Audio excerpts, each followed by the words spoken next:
지금 현재 대표적으로 지금 언급하신 일본이라든지 중국, 대만 뭐 이런 동양권에서 주로 남아 있지만 일본도 지금 한의사가 없는 상황이고 그 나름대로 그 몽골이라든지 베트남이라든지 스리랑카 이런 데도 다 전통의학을 하는 분들이 계시고 심지어 그런 나라에는 전통의학부라 그래서 우리나라로 따지면 보건복지부 내에 전통의학을 담당하는 그 다른 그 장관이 존재할 정도로 제도를 확립한 곳도 있습니다.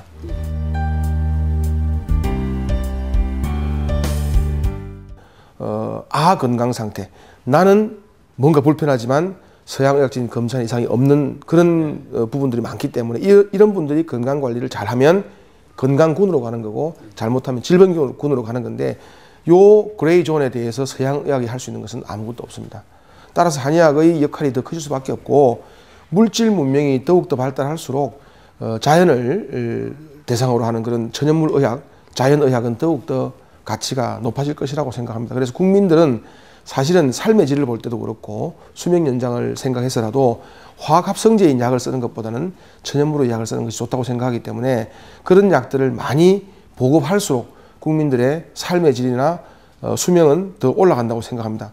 그래서 국가가 제도적으로 봤을 때 지금 한방에 대한 보장성이 굉장히 약해져 있는 상황에서 그런 것들을 공정하게 국민들이 선택할 수 있는 기회를 제공하는 것이 중요하다고 생각합니다.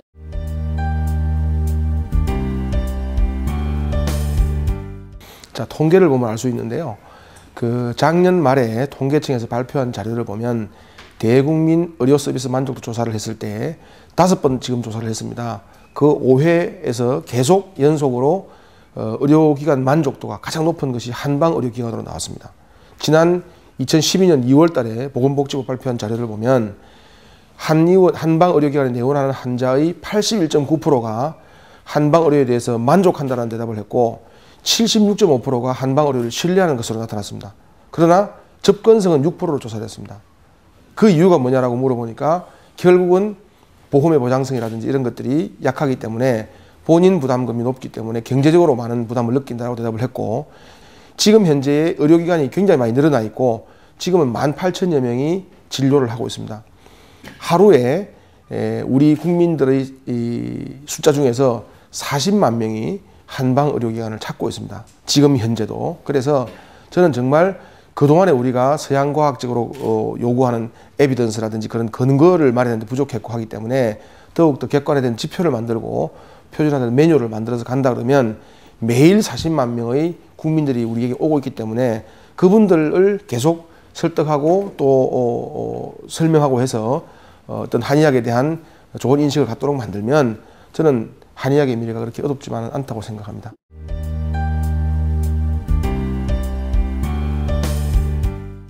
그 1986년도에 한방의 의료보험이 시작됐는데 그 당시에는 사실 보험에 대한 비중을 그렇게 높게 평가하지 않았던 것이 사실이고 더군다나 이제 그 수가라든지 이런 부분에 대해 상당히 연구가 미진해서 침술 수가라든지 이런 모든 수가들도 굉장히 열악한 상태에서도 그걸 다 받을 수밖에 없는 그런 상황이 됐는데 지금 말씀처럼 우리가 이제 미래에 대한 건강보험의 필요성이라든지 그런 재원에 적극적으로 참여하지 않으면 한의계는 상당히 어려워질 수밖에 없다는 인식을 미리 했었어야 되는데 아까 말씀처럼 그런 것에 대한 준비나 대비가 소홀했던 것은 뭐 분명한 사실인 것 같습니다. 그렇지만 그건 처음에 단추를 잘못 끼웠다고 해서 계속 그렇게 갈 수는 없는 거니까 이제 그 전국민 개보험 시대 또 많은 부분이 사보험이든 공공보험이든 되는 그런 환경에서 지금 저희가 보험으로 적극 진출하려는 것은 그만큼 치료의학으로서 거듭나기 위한 또 국민들과 가까이 문턱을 낮추고 가기 위한 그런 하나의 몸부림이라고 생각해 주시면 고마울 것 같습니다.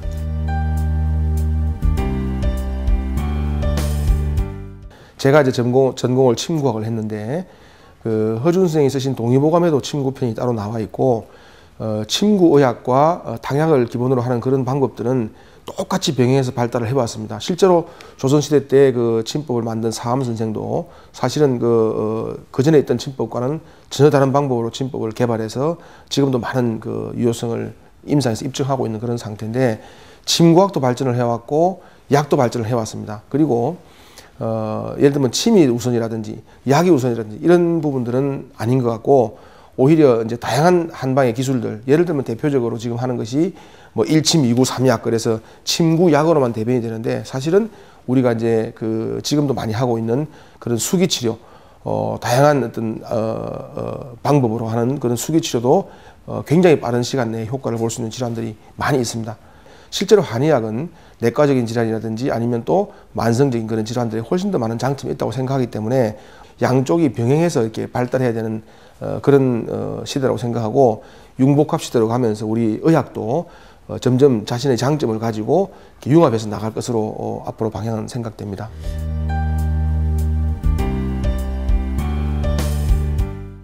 원래 중국에서도 침구는 동방에서 유래됐다라고 기록되어 있습니다. 중국 입장에서 보면 동방은 한국입니다. 폐엄석은 우리 한국에서 처음에 시작이 된 겁니다. 그래서 사실은 한국의 침구 의술이 중국이라든지 다른 나라에 절대로 지금도 뒤지지 않습니다. 병에 따라서 침을 다양하게 이제 사용하는데, 옛날에 썼던 그런 황제 구침이라고 하는 것 중에서 지금은 그게 메스의 형태로 된 것도 있고, 또는 누르는 앞봉처럼 된 것도 있습니다.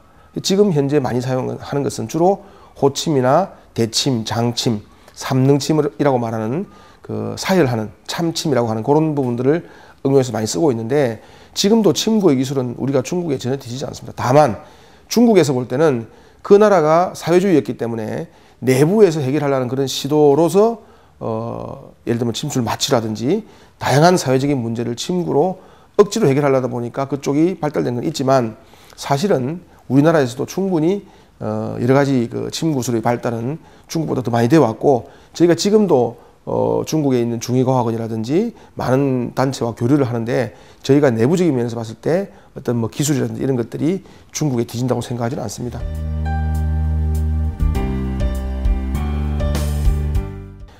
잘 아시는 것처럼 19세기에는 여러 가지 이제 전쟁이 난무하면서 외과술을 필요로 하는 창상이 많이 생겼고, 전염병들이 창궐 하면서 병원균에 대한 개념을 가지고 있던 서양의학이 단숨에 세계를 지배하게 된 거죠.